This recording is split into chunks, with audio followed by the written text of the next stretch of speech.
And Jordan Peterson, who's someone that I've been geeking out on, and Keri has been geeking out on for a longer period of time, but I found his work really fascinating. Initially, like I listened to him and I was just like, wow, this guy's boring. And the reasons why he was boring, because I just didn't get it. Like I couldn't understand. So, if you read a quantum physics book, it's going to be boring as hell. I just couldn't understand. I wasn't smart enough to understand what he was trying to say. And then I stuck at it for a little bit and every... Can I rephrase that? Yes. I actually think you weren't interested in what he was saying. Okay. Because when you read his actual words and he talks about topics like religion, politics, parenting, not business. Mm-hmm.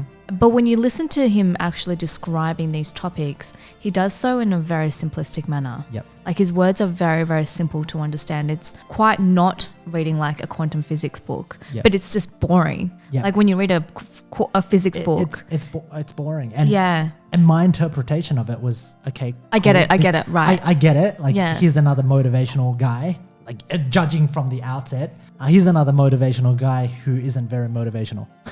Right? I was like, all right, if you're going to be motivational, you got to hype me up on something. Yeah. Like, give me some punchline quotes. This guy's dry, all right? Give me some punchlines that I'm like, oh yeah, he's dry. But then I started to just listen more because I started to watch how he would debunk, like so many people have attacked him, like for his principles around racism, sexism, capitalism, socialism, transgender, feminism.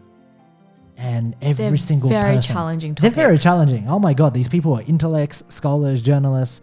And if you look up interviews that he's done on YouTube, like I'm sitting there not even understanding the question half the time. I'm like, especially around politics. What's the question? What are they asking? What are all these words? Postmodernism, totalitarian. Yeah. Yeah. I had to Google those. Like, what's a postmodernist? I was like, what? There's just another level of academics out there. Yeah. And I think this is the world of academics. So if I'd studied a little bit more, became a physio PhD, maybe I could rise up to that level. But there's just another category of elitists almost. And these elitists are trying to tackle him because it's like debating. It's like these politicians that are debating, they get high off just, I caught you out there in that moment. And the guy is just flawless in everything that he just runs rings around people. And it really made me appreciate the fact that he takes a stand for something, for his own principles, but he doesn't do it in an egotistical manner. And this is when he was describing it, I think, to I think it was Joe Rogan or one of the podcasters. And he's like, every argument I make, I create 5-6 different identities of myself arguing for the opposite. So I'd put out another version of me out here and I slip out another version of me, and then I would just throw that around and then I'd argue it, and then now I understand as much of the argument as possible. That's very cool. It's very holistic. And until then, and he's thrown it around a few times, then he sits with it and then he figures out, okay, well, how does he communicate this argument? Yeah. And this is how he learns how to communicate. And so I find it really amazing that he's able to take a stand. He's able to get persecuted for his thoughts, ideas. And in the end of the day, he always pulls through. He takes a stand not just by opinion. He takes a stand through his studying, through his research. Through his experience as well. Yeah, through his experience. Yeah. That's what I really respect about him. Yeah. That he takes a stand, but very intellectually. It's kind of like... Yeah. It's kind of like people that would take a stand, but they're just obnoxious, or they're very one-sided, or they're very... So my mother takes a stand. Mm-hmm. She fully takes a stand with Trump. Mm-hmm. And she's even now, as he's not she president, wants him to come back. She truly, from the bottom of her heart, still believes that he might win the presidential election. And she wants him to win. And she wants him to win so badly. That's because taking a stand. But she's emotionally charged. Yes. Whereas Jordan Peterson, when he does it, he has an argument to his stance, not just, this is my stance. Yep. But why? Because I said so.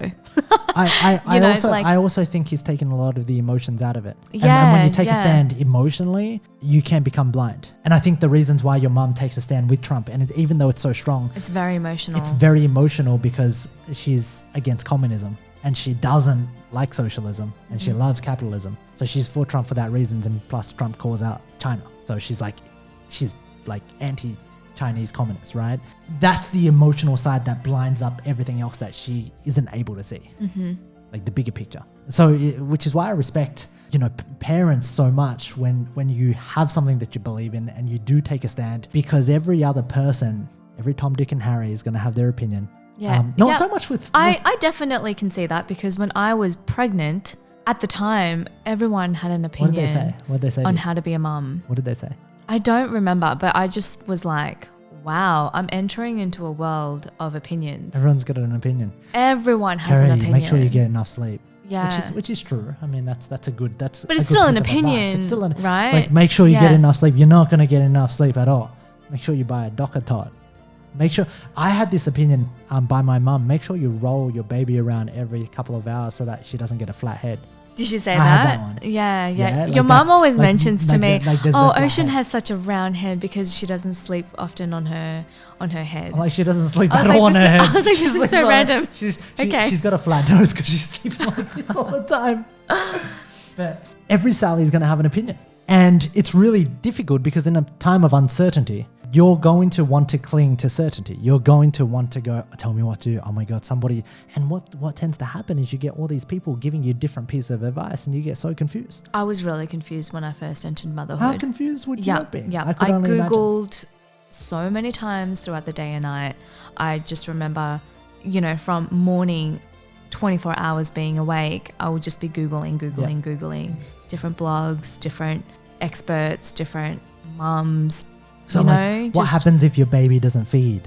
What happens if your baby gets sick? Everything. Colic, is my baby's poo okay? Is it supposed to be running like how many times should be pooing a day? Yeah. What happens when my baby doesn't latch on? Yeah. My baby's just crying. How do I get it to stop crying? Except that baby doesn't cry. Except she kind of does. Is it normal that my baby's always sleeping? Because in the first month, there is so much uncertainty, and the reality is, at the same time, there's a lot of advice out there that is conflicting. And at the end of the day, how do you navigate through all of this?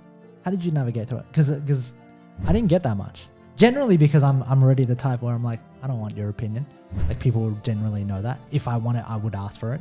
If I want it, I would pay for it. I don't really want your opinion. And that's kind of my filtering system already. Just because when I started out early and I took on so many opinions, I imploded with opinions, and then I got to a point where I was like, I don't want anyone's opinion. Please don't tell me. Like, you're not in my shoes. I remember people would in terms of parenting, in terms of business, in terms of how to be a better husband to you, in terms of relationship advice. I would get different opinions that we should have more polarity. I should be spending more time doing my own thing. I should be spending time away from Keri, etc. And I would receive opinions left, right, and center. And my filtering system is quite robust because I don't allow myself to be easily influenced by other people's opinions. On the flip side, there is a negative to that because I might not have full context. I might be too narrow-minded. On the safe side to that, how do you filter through the first month of motherhood where you were up all night, every night?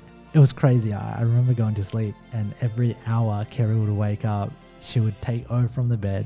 We had a couch at the end of the bed. She'd turn on the light. We had this little lamp. She'd switch it on, turn it on, and she would feed O. You were feeding a bottle at the time. Feed O the bottle. And then afterwards I would pump. And then you'd burp. And then she'd jump on a ball, up and down, up and down, up and down. Go back to bed for about an hour. Hardly sleep. Do it all again every hour. And I was just lying there, and I was just like, thank God that's not me. I was like, honey, you're doing a great job. One of the biggest advice was actually to get your husband to do one of the nightly feeds. Oh, yeah. So she'd probably feed maybe 4 times a night or 3 times a night. Yeah, yeah. And one of the biggest advice you gotta circling the online space is to get your husband to do one of the online, to do one of the night. Yeah, night I can imagine. On the bottle. I've had my brother-in-laws do their night shifts. Yeah. Why did you not ever get me to do a night shift? Did you not trust me? Did you? Knowing what I know now with getting you to feed O, if I left for an hour and telling you, hey, can you make sure you feed O? I would be like, yeah, I don't trust you. Yeah, and hey, like feeding O is a bit of a struggle for me. So I'll tell you why. It's difficult. She's sitting there. Sometimes she wants the food. Sometimes she doesn't want the food. You're scared of getting rejected. It's rejection, and it's hard rejection because she's looking really upset. She's like, no, daddy, no, please don't. Like hands waving in the air. She's getting irritated. She's trying to pull her hair out. She's like, no, please don't. And I'm like, okay, all right, done. Like, cool. When is and that? then, and then it's crazy because then like you slip it again and then she takes it. And Exactly. I'm like, what the? And this one knows the trick. And I'm just like, you know what? I'd rather not make my baby cry because I want to be liked.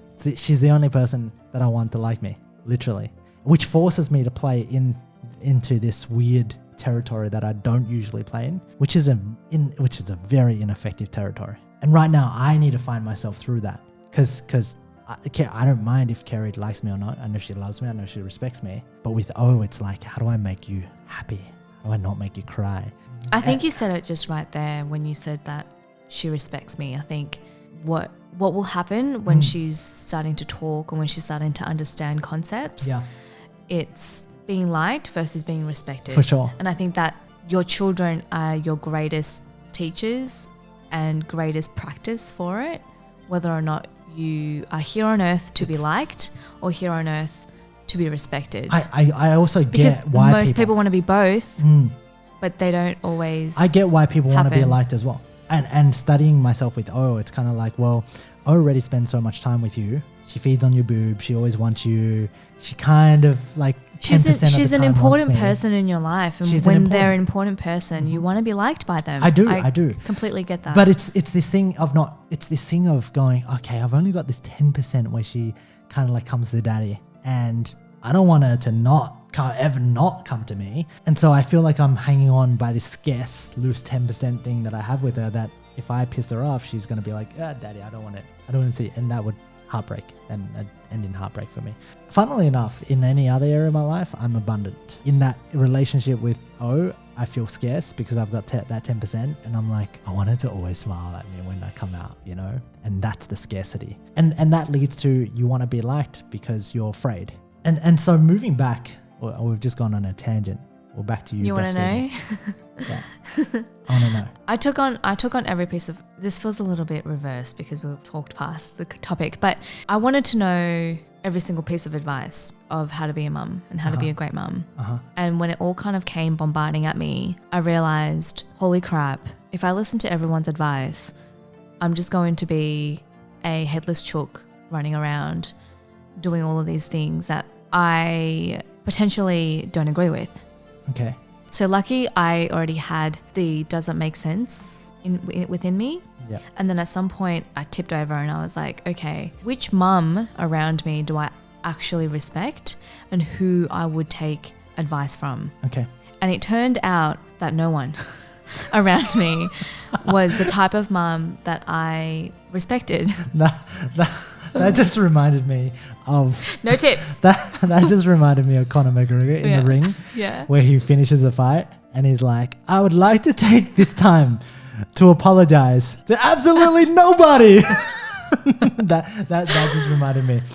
Okay, so you searched around. There wasn't anybody. Why not? Why wasn't there anybody out there with good advice? They've got good advice, right? But the advice that what advice were you looking for? I don't know what advice I was looking for, but I knew what type of mum I wanted to be, and I wanted to be a really connected mum. I wanted